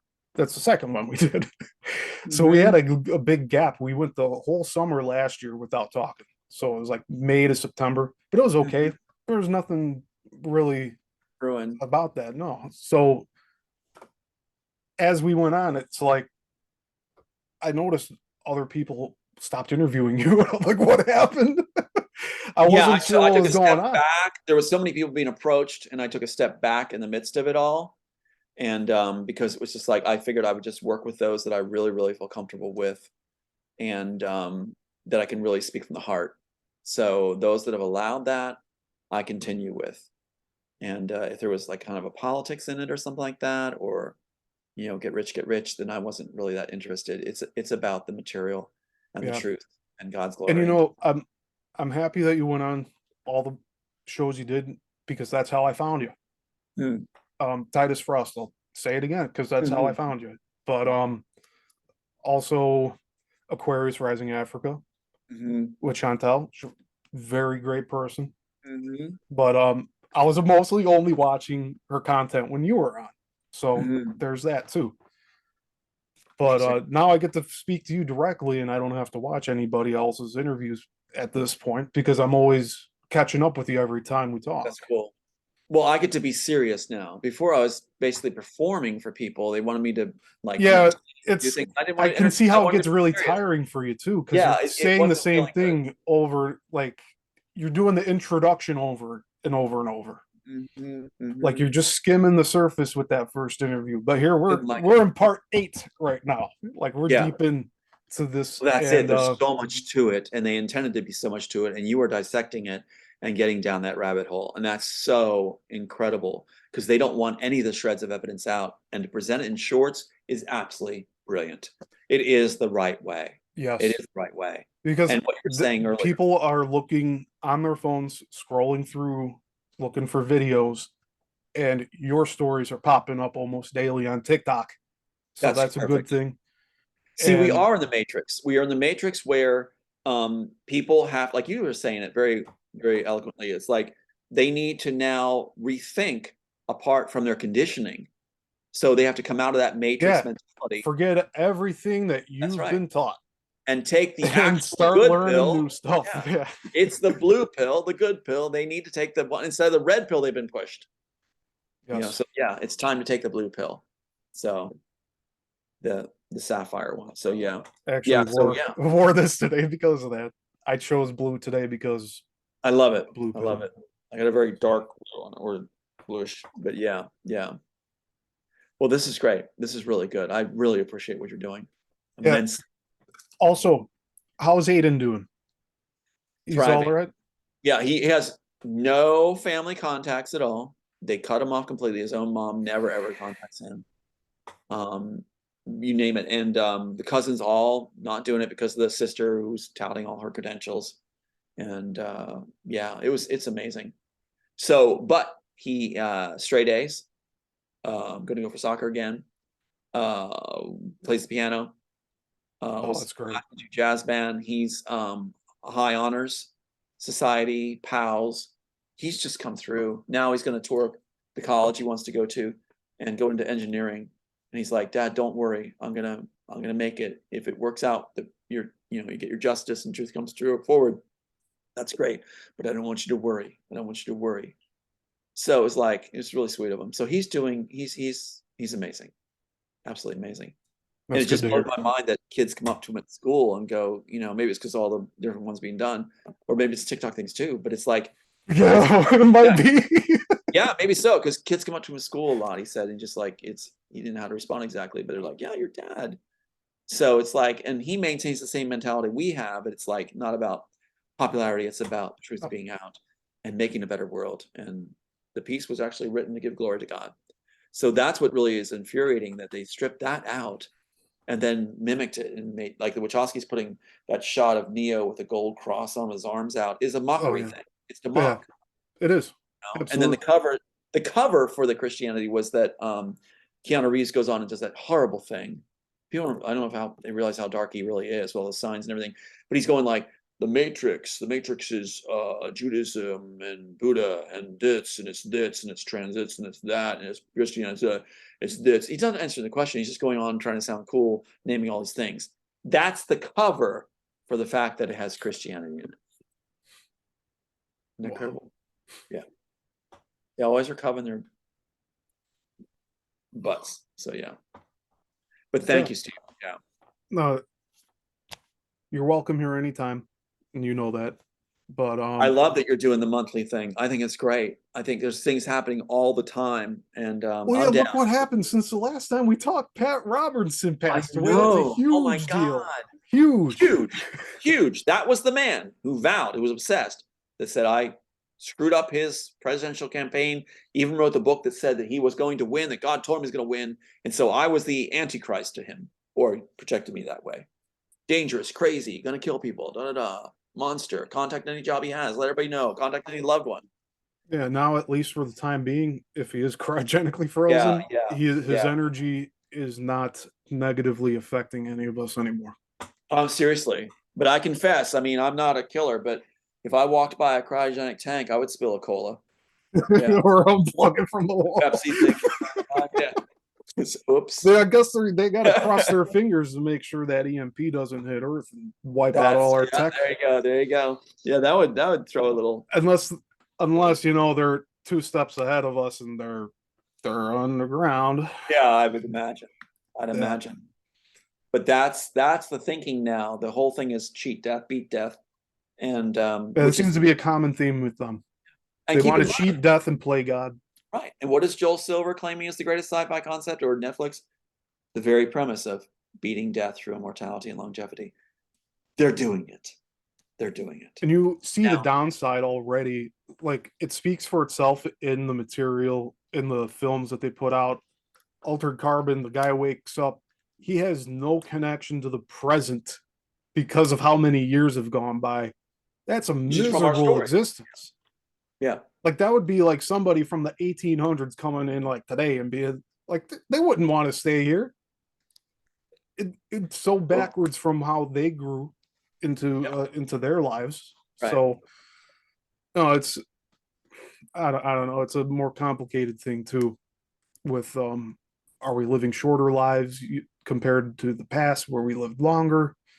We don't know. I Right. think a lot of that information is suppressed, but we're Oh here yeah. today. Yeah. We're here today, and the devil wants us dead. So this is Hmm. a victory for God that we are here today. I guess Absolutely. that's Absolutely. what And I there's things say. we can't even talk about. We're not allowed to talk about, which is insane. Yeah, What happens to a free country?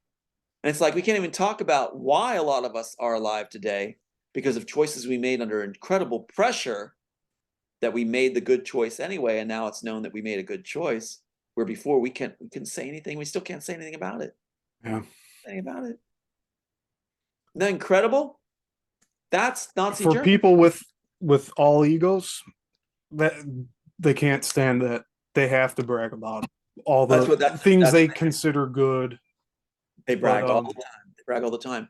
Our population now, to steer away from facts and truth, is like when I just had an itch, they'll go, look, he just touched his nose. That means he's lying.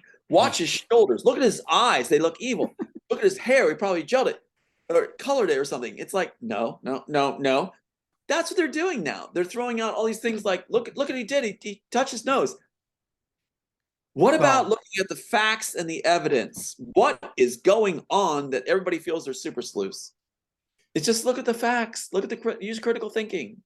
yeah, Yeah.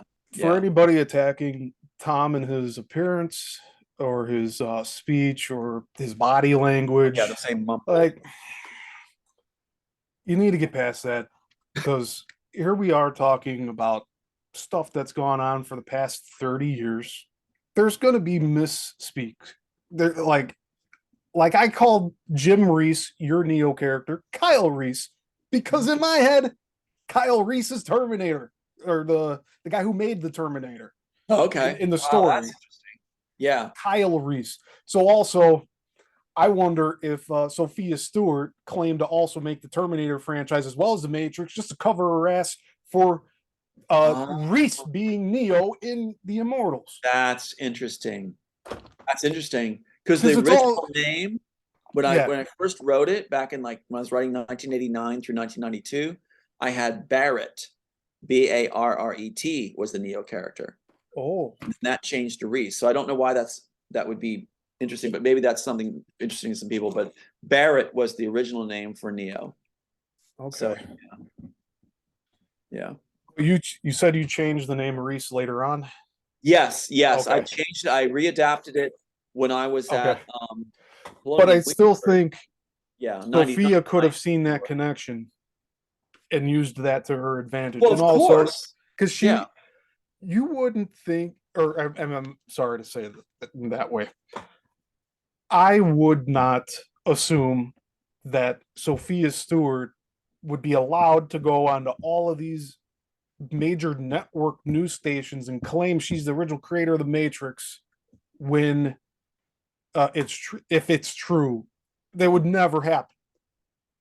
Oh, It right. Of would course. never happen if it was actually true.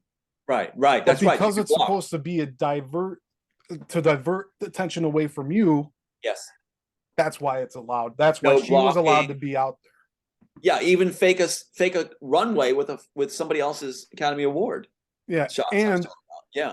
her nasty mouth with some Oh of my these God. other people who look up to her, Yeah. like Yeah. the it's like a misdirected inspiration kind of. Absolutely right. So really, they're looking up to you, but Sophia Stewart's that like straw man that Warner Brothers and whoever else in Hollywood put out there just to cover their asses. That's why the payoff letter is so important from Kate Chilton, who was at my deposition. The Kate Chilton letter is so important, done between addressing the period of 2009 to 2014 in that letter, where Sophia Stewart's asking for her payoff.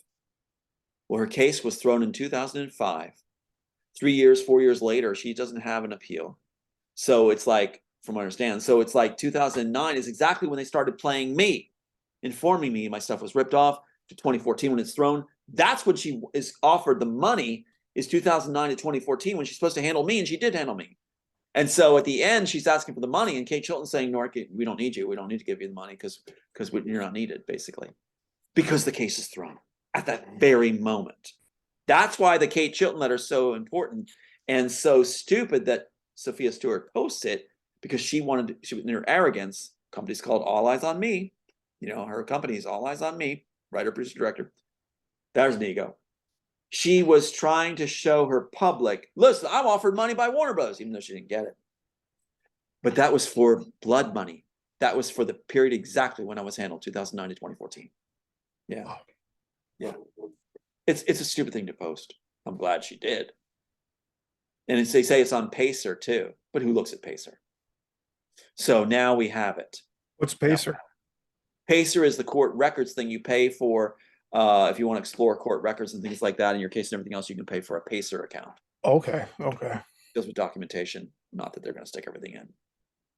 But yeah, Sophia Stewart, every time she calls me, foul-mouthed. Foul-mouthed, nasty piece of work. A simple Google search for anybody watching.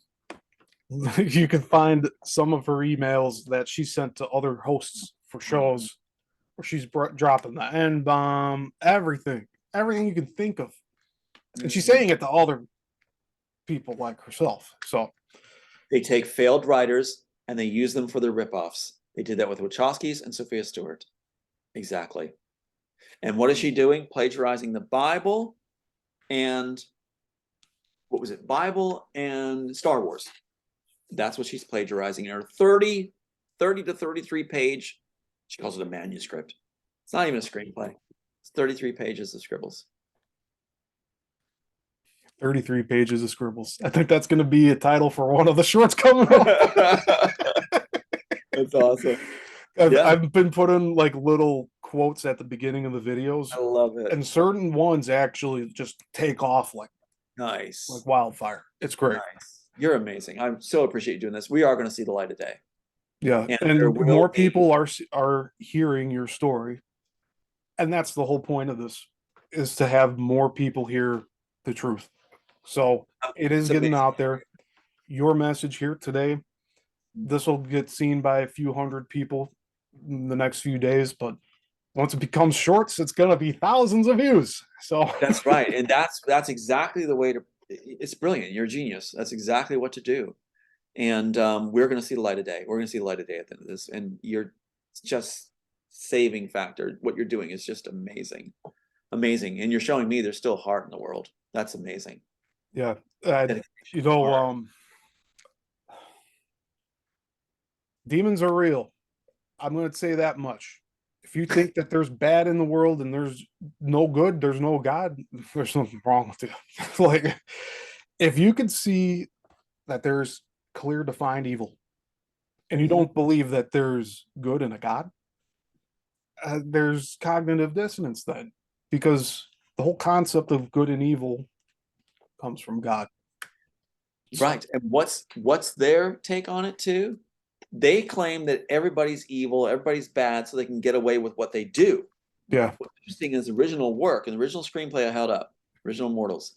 The Smith character says, this may sound familiar, mankind is predators, nothing more. And then he goes on further to say that they're like a disease. They put that into the Matrix. They do. They put that into the Matrix with Smith talking about humanity. So it's like everything they could lift, they did. That's what they mean by use up the rest of the story. Use up every bit. And that's why I'm still blown away about Animatrix, where they stick the exact clock. Animatrix, where they have all the shorts of everything they didn't use from the story treatment. I mean, yeah, the storyboard into shorts. Unbelievable, especially the dream movie. Who calls it an antique house for an antique store? No one does. Antique house, isn't that credible? I'm still blown away. Let's go to the antique house and go buy a clock.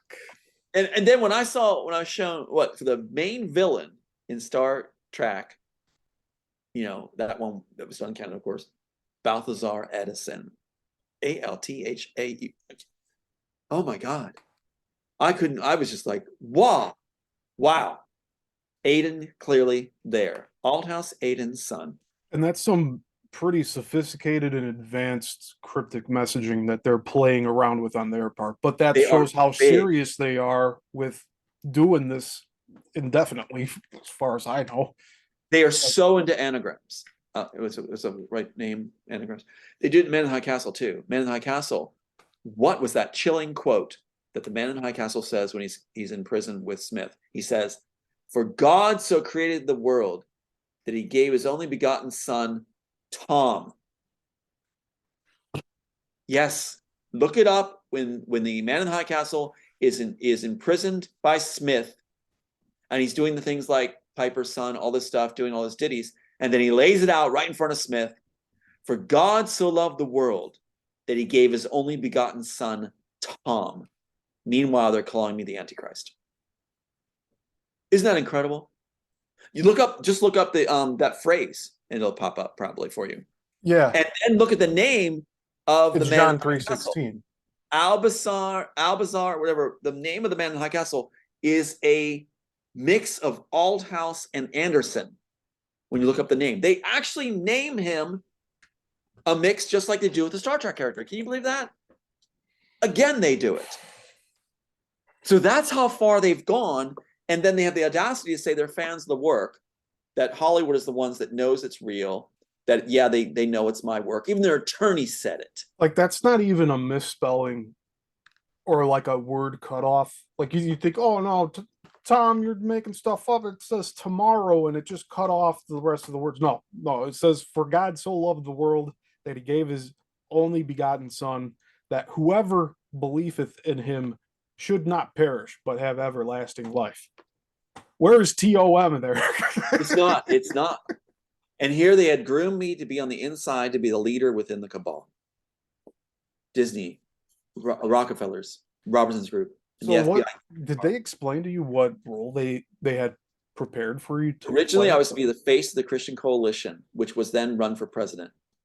I was to be the face. So when they say Antichrist, I was supposed to be under Robertson's domain, his main number one, he said, and I would be the face that would convince people to follow Pat Robertson and the cabal.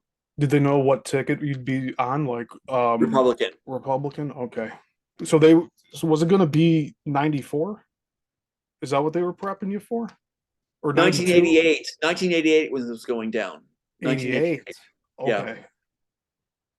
And that's when the FBI had me do Bob Walsh's program at the season premiere 1988. Marcus was one. Yeah. And took me out to dinner and gave me the card. Walsh and the FBI heads. So yeah, remember that clear as a day. I'm glad you said no.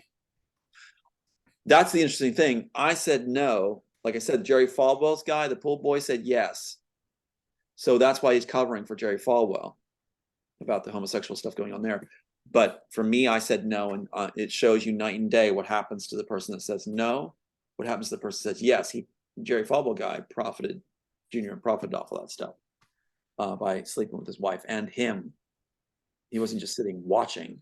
Jerry Falwell Jr. was involved with him. They were having sex all together. That's what Sova wanted. The guy who took me on the trip that's now at Jerry Falwell Jr.'s organization, or Jerry Falwell's organization, Liberty University. The very man that approached me and told me all about Robertson and Gyertson and David Anderson, who was the Kempsville Presbyterian Church pastor who came forward and confessed to his congregation that he had sex with Robertson and the president of Robertson's grad school. And whoa! That Gyertson's report. And if we got a second, let me see if I can find the report because it's worth seeing. 1 second. Now I have it here. Where is it? Gyertson's report. Because what's funny is he marks his resume confidential, but he posts it online. So it's really, here it is right here. Listen to it. Let me show you first. And let me read this excerpt from his. This is Robertson's PR man. Not a divinity person. He's a PR person. Makes millions and billions for Robertson at the time.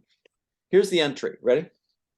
June 1985 to May 1986. It's a full year, basically. Kempsville Presbyterian Church, Virginia Beach, Virginia. Keep in mind that Sova, Dr. Sova, who's now at the communications department at Jerry Falwell's Liberty University, transferred down by Robertson after the sex ring thing got public. So he's doing it there. And he's the one that told me on the trip that the minister came forward and confessed to the congregation, David Anderson, that he had sex with Robertson and head of the school, grad school, president of school, grad school. So here's what the entry, this is how they covered up in his resume. Listen to the wording with what you now know. Virginia Beach, Virginia, Kensville Presbyterian Church, Intermin Senior Minister. David Geyerson served as the Intermin Senior Minister for a 2,000 member PCUSA congregation while they searched for a new pastor. Supervised a staff of about 20 full-time employees and ministers and managed a budget of about 1.5 million. Stabilized the congregation. Stabilized the congregation after the loss of the previous pastor due to a moral failure. So he comes forward and confesses that he had sex with Robertson. That's a moral failure. And yeah, that's a very man. They just And that's something jumped where they out a whole crafted that. container of Cool Whip to just make that all Isn't that nice something? and smooth. Isn't that something? Yeah. Then it says provided direction for the development of a new strategic plan, cover up, and assisted with the transition to a new senior minister. Took a year for all this. Left when the new senior minister was identified and installed. That's been covered up ever since. Children talked to me, all kinds of people. We went on a camping thing with some of the members of the congregation after this. They told me about stuff. But there was a meeting where we were supposed to work with drama with these kids. In, bust through the doors, come these suits, guys in suits, and they say, everyone out now. They had an indoctrination session to go to. The one girl, it was like 12, wanted me to stay. Some of the people I was working with in the drama team that I was broken into, they didn't want me to go. And they were telling me what was going on. So they had session after session so the public would never know, indoctrinating the congregation never to tell. But David Anderson, why do they actually call Anderson Tom Anderson? Because David Anderson, Sova told me about this on the trip when he sexually assaulted me. So they're mocking me with Otika, fiance's birthday is Neo's birthday, Anderson, Tom A. Anderson, Tom Althouse Anderson. David Anderson then was transferred down to Duck, North Carolina. This gentleman is the one that made sure the different professor and talent manager, the wife, were in positions at Universal and Disney's story development departments, but they never listed it on their resume. Wouldn't you put that on your resume? So what he does say, Ned Vankovich says, is that he then worked with every major studio in Hollywood developing scripts. You were in your mid-20s when you were with them? I was 33 basically. 30 to 33. And they were trying to get you in with everything with the numbers and symbology and you know it. That's why 380's on that first entry that has, my high school, my birthday, my dad's name, David Anderson, mixed with my name, Otika Bernard, my fiance's birthday at the time, is Neo's birthday, my birthday bastardized above it. Yeah. So everything's there. And yes, they were trying to own me, basically. And I was to be the face that would deceive people. Interesting. Instead, I chose, no, I want to do what's right.